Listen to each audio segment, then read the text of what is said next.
প্রধান শিক্ষকের অবসরজনিত বিদায় সংবর্ধনা। চোখের জলে প্রিয় শিক্ষককে বিদায় জানালেন ছাত্রছাত্রীরা। এক হৃদয় বিদারক মুহূর্তের সাথে হয়ে রইল পূর্ব বর্ধমানের ভাতার ব্লকের সাহেবগঞ্জ ২ নম্বর গ্রাম পঞ্চায়েতের ঘোলদা প্রাথমিক বিদ্যালয় প্রাঙ্গণ। জানা গেছে ২০১১ সালের আগস্ট মাসে ঘোলদা প্রাথমিক বিদ্যালয়ের প্রধান শিক্ষকের দায়িত্বভার গ্রহণ করেন শ্রী রামপ্রসাদ দাস বৈরাগ্য। দায়িত্ব গ্রহণের পর স্কুলের পরিবেশ পরিকাঠামোর পাশাপাশি শিশুদের শিক্ষার মান উন্নয়নের ব্যাপক পরিবর্তন ঘটিয়েছিলেন প্রধান শিক্ষক।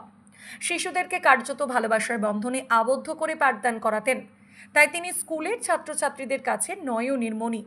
শুক্রবার ঘোলদা প্রাথমিক বিদ্যালয় প্রাঙ্গণে সকলের প্রিয় প্রধান শিক্ষক শ্রী রামপ্রসাদ দাস বৈরাগ্যের বিদায় সংবর্ধনা অনুষ্ঠানের আশপাশের স্কুলের শিক্ষক শিক্ষিকা ছাত্রছাত্রী অভিভাবকরা উপস্থিত ছিলেন। সকলেই অবসরপ্রাপ্ত প্রধান শিক্ষক রামপ্রসাদ বাবুর স্কুলের উন্নয়ন ও মানবিক কর্মকাণ্ডের প্রশংসা করেন। সহ শিক্ষক শিক্ষিকা ও গ্রামবাসীদের দাবি, রামপ্রসাদ বাবু একদিকে যেমন শিক্ষার মান উন্নয়ন ঘটেছিলেন, ঠিক বিপরীত দিকে স্কুলের পরিবেশ পরিকাঠামো, মিড ডে মিলের পরিচ্ছন্নতা সহ নানান ক্ষেত্রে অগ্রণী ভূমিকা পালন করেছেন। ভাতার ব্লকের আদর্শ প্রাথমিক বিদ্যালয়ের তালিকায় ঘোলদা প্রাথমিক বিদ্যালয় এক উল্লেখযোগ্য স্থানে। রামপ্রসাদ বাবুর অবসরকালীন জীবনে শারীরিক সুস্থতা, দীর্ঘায়ু ও শান্তিময় কামনা করেন সকলে। অবসরপ্রাপ্ত প্রধান শিক্ষক শ্রী রামপ্রসাদ দাস বৈরাগ্য বলেন, গ্রামবাসী, ছাত্রছাত্রী, অভিভাবকদের পূর্ণ সহযোগিতায় তিনি স্কুলকে এগিয়ে নিয়ে যাওয়ার চেষ্টা করেছিলেন।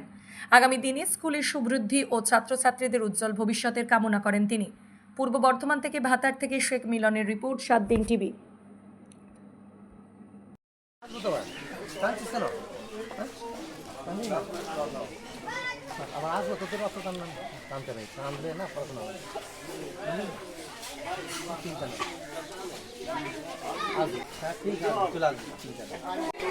একজন শিক্ষক বেঁচে থাকে ছাত্রছাত্রীদের মধ্যে। এখানে যেটা এসে উপলব্ধি করতে পারলাম, এখানে রামপ্রসাদ বাবু তাদের হৃদয়ের সিংহাসনে বসেছিলেন। প্রত্যেকটা ছেলের চোখের জল তাকে যেন ছেড়ে দিতে চান না।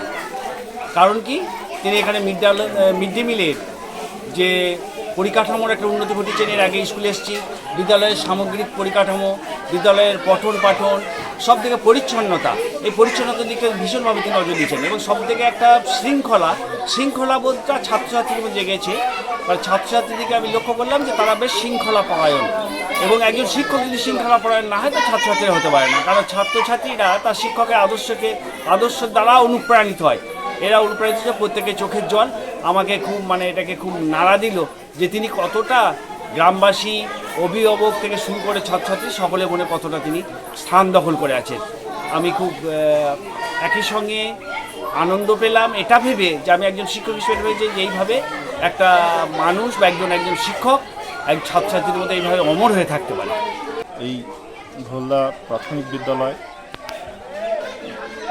তথা এই যে পুরো গ্রাম দারুণভাবে ওনার দ্বারা উপকৃত হয়েছে, এবং উনি স্কুলের পঠন পাঠন থেকে শুরু করে সর্বাঙ্গিক দিক থেকে স্কুলকে একটা উন্নততর জায়গায় পৌঁছে দিয়েছেন।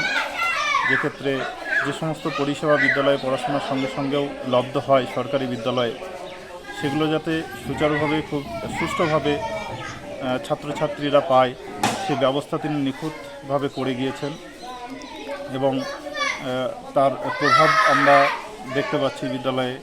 আমরা বিদ্যালয়ে আসার পর থেকে যে সমস্ত কর্মকাণ্ড দেখেছি, গঠনমূলক যে অসংখ্য কাজের মাধ্যমে তিনি স্কুলকে অনেক সুন্দর করে তুলেছেন, সেটার জন্য আমরা প্রত্যেকে, আমরা যারা বর্তমান শিক্ষক শিক্ষিকা আছি, তারা, ছাত্রছাত্রী, গ্রামবাসীবৃন্দ প্রত্যেকে অত্যন্ত কৃতজ্ঞ তার প্রতি।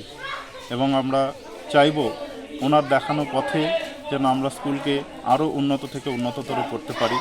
এবং এর জন্য যে অভিভাবক আজকে মাথার উপর ছিলেন, তিনি বিদায় নিয়েছেন, কিন্তু বিদায় নিলেও আমরা যারা আছি তারা যাতে আরও ভালোভাবে কাজটা করতে পারি, সেই জন্য আমাদের বদ্ধপরিকর থাকতে হবে।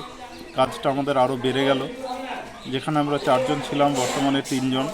এই 3 জনকে আমরা দৃঢ় প্রতিজ্ঞাবদ্ধ হব যাতে তার দেখানো পথে আমরা সুষ্ঠুভাবে পরিচালনা করতে পারি বিদ্যালয়কে এবং বিদ্যালয়ের সঙ্গে সংযুক্ত অন্যান্য কর্মকাণ্ড যেগুলো আছে। এর জন্য আমি চাইব গ্রামবাসী প্রত্যেকে যেন আমাদের সহযোগী হন। প্রত্যেকের কাছ থেকে আমরা সহযোগিতা কামনা করি। আজ আমাদের মন ভারাক্রান্ত হলেও এক পরম তৃপ্তির অনুভব নিয়ে আমরা এই বিদায় বেড়ায় একত্রিত হয়েছি। আমাদের প্রিয় প্রধান শিক্ষক রামপ্রসাদ দাস বৈরাগ্য মহাশয়, যিনি দীর্ঘ 14 বছর ধরে এই শিক্ষালয়ের প্রতিটি কোণায় তার নিরলস শ্রম ভালোবাসা দিয়ে গেছেন, আজ তার কর্মজীবনের পরিসমাপ্তি ঘটছে। সাথে এত ভালোবাসা মনে হয় আমি কোনোদিন পাই নাই, বাড়িতেও পাই নাই। আমার ছাত্রছাত্রীদের কাছ থেকে যে ভালোবাসাটা পেলাম, ছাত্রছাত্রীরা এসে ঢোকার সাথে সাথেই এসে কাঁদছে, প্রত্যেকটা ছাত্রছাত্রী। এটা আমার হৃদয়কে স্পর্শ করে দিয়েছে, হৃদয়কে আমার একটা ভালো শিক্ষা দিয়ে চলে গেছে। এটুকু আমি চিরকাল ভুলব না। কি বার্তা দিবেন ওদের উদ্দেশ্যে? ওরা যেন বড় হয়ে আরও বড় হয়ে বড় বড় অফিসার হোক, ডাক্তার হোক, ইঞ্জিনিয়ার হোক, এটা আমি চাই। এটাই আমার বার্তা।